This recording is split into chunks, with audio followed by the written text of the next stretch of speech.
So, sorry, I was trying to get my timer set so that way I don't, like, go on for 3 hours. Oops, start. Stop, cancel. Sorry. Okay, done. There we go. Now, here we are, ready to start. So I wanted to, a lot of what we're going to be doing is more of this kind of continued kind of flipped approach where you have to listen to the lectures on your own time. If you would prefer to read, I can hook you up with that. But I guess I have a little bit of a bias towards listening to my lectures in the sense that part of what I do is get you ready for the STAR test, and I do professional development, and I, pay close attention to what's coming out from the STAR tests. So I really kind of have a better idea than just your standard textbook as far as what to really hone in on. So I'm going to try to do this fairly quickly. There'll be several, I don't know if you can see from the top of my screen. You're looking at least 4 lecture videos and then a couple of bonus videos that will kind of help kind of fill this out. And a lot of this will kind of be a part of what we'll look at with the jungle and kind of thinking about what that looks like. So that'll be coming up next week. So what I want to focus on first is this idea of going west, and this atmosphere that happens after the Civil War. So we talked a lot about the Civil War when the first day back we talked, or we will talk because I'm recording this before. About kind of touched back on Reconstruction and what are the aspects of Reconstruction. The STAR test isn't going to focus much on Reconstruction, except that you must know 13th, 14th, 15th Amendments. And there's a slim chance they might ask you about the Compromise of 1877, this idea that Rutherford B. Hayes and how the Republicans arranged to have continued control over the federal government in exchange for letting the southern states kind of go back to running their local and state governments in their very kind of Jim Crow, segregated, kind of a system that encourages separation of the races as well as continued economic exploitation of African Americans. So you want to kind of have an idea that that's what's happening as far as kind of this wrapping up of the Civil War. But there's an interesting unintended consequence of the Civil War, and that is Western migration. Once the southern states leave the Union, they come in the Republicans come in, and they are able to finally do the things, kind of the internal improvements, right? If you think back to last semester when we talked about, say, the Whigs, for example, or the Federalists, where it was a lot about internal improvements and expanding the territories and all that kind of stuff, but doing so in kind of a measured way.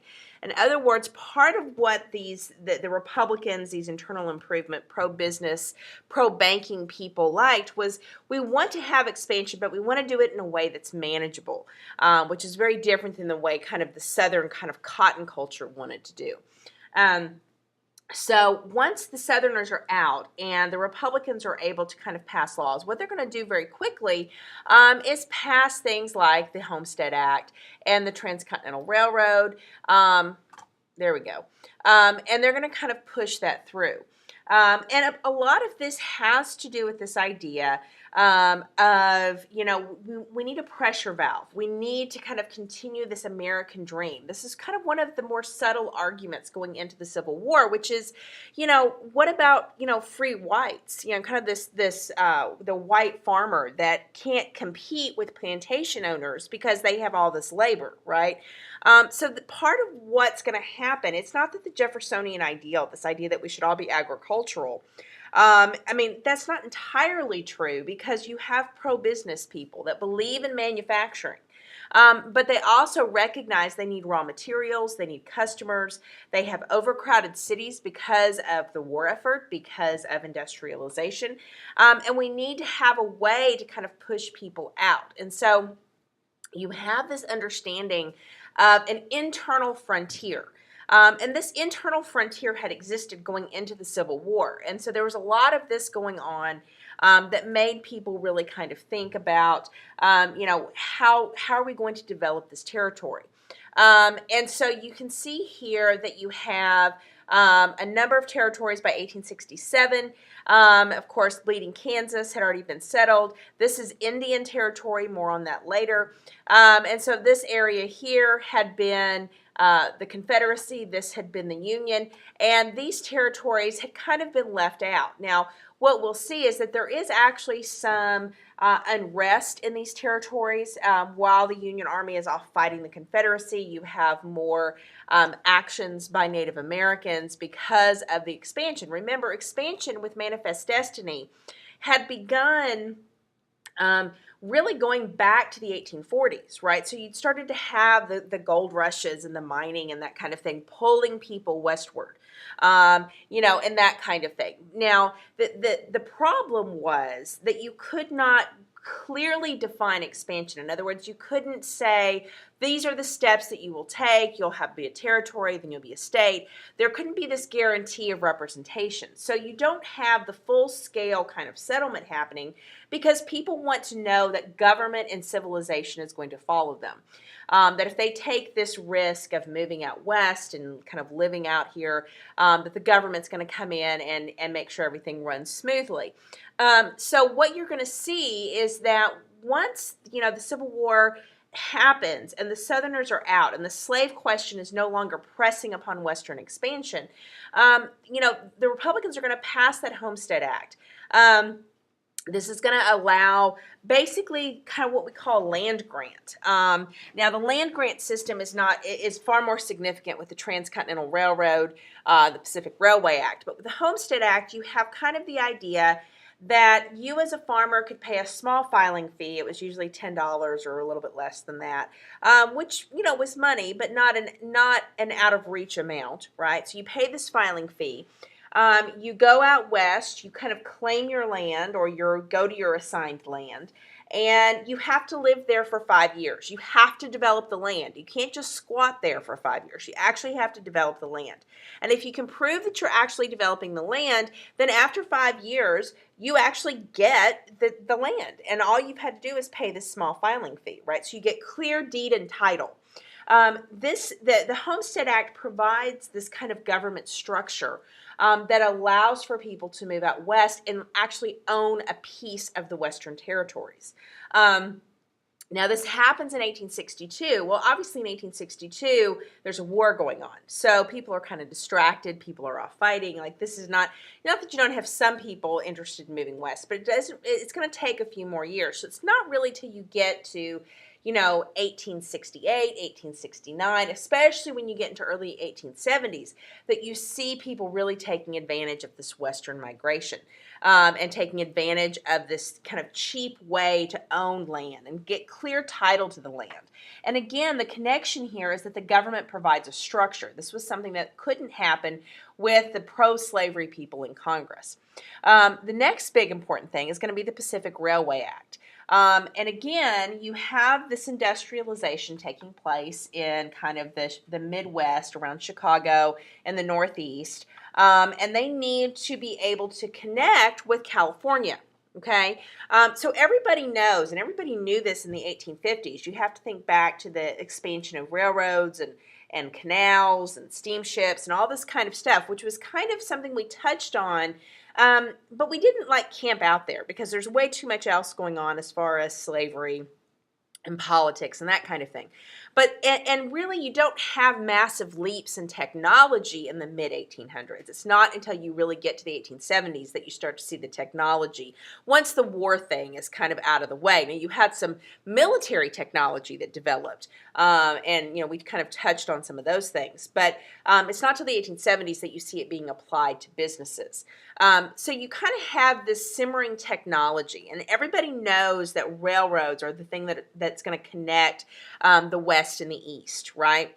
That are going to connect the cities with the farm areas. And now you have this Homestead Act that's going to allow people to go out and produce the raw materials, the grains, the cows, the cotton, the sugar, the whatever, to make the things that people want back, the finished products, right? Now, in 1862, they're thinking very much the same way they were thinking in 1852. What we'll see is that throughout the latter part of the 1800s, the products that can be made, the different types of things that can be made, the demand for raw materials is going to expand dramatically with things like steel, things like electricity, with with massive food production, canning, that kind of thing.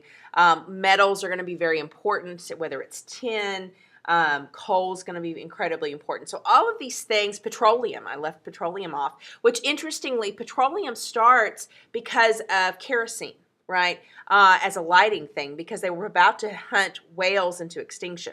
And so petroleum comes in, and then eventually you're going to have the internal combustion engine, and that's going to rely on gasoline and so forth and so on. So all of this stuff moves by railroad, okay? And the Pacific Railway Act of 1862 essentially tells big railroad companies that, hey, you can take the risk of developing kind of this railroad system, but we, the government, aren't going to pay you for it, right? Because remember, the Republicans are busy fighting a war in 1862. They don't have time for that. And you have to think back to 1787 and the fact that the Northwest Ordinance, that the big thing that that Congress had was was land, right? So you kind of have a rehash of this concept, which is that Congress has access to all this land of the United States. And the United States is basically, coast to coast, right? Because now we have California and Washington and Oregon and all that kind of stuff, even though some of these places are territories, not states. And so what they do is they tell these railroad companies, hey, we'll give you a big land grant, okay? Kind of similar to what the Homestead Act. Here's a grain of land. Of course, the railroad grants are much, much, much significant, thousands and thousands of acres. And the idea is that the railroad companies would build a railroad across their land grant.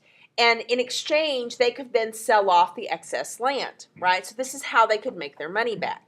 And so you have this kind of development of railroad towns. You have this development of, farms. So you have people moving out west, not just with the Homestead Act, but also by buying land from railroad companies, for instance.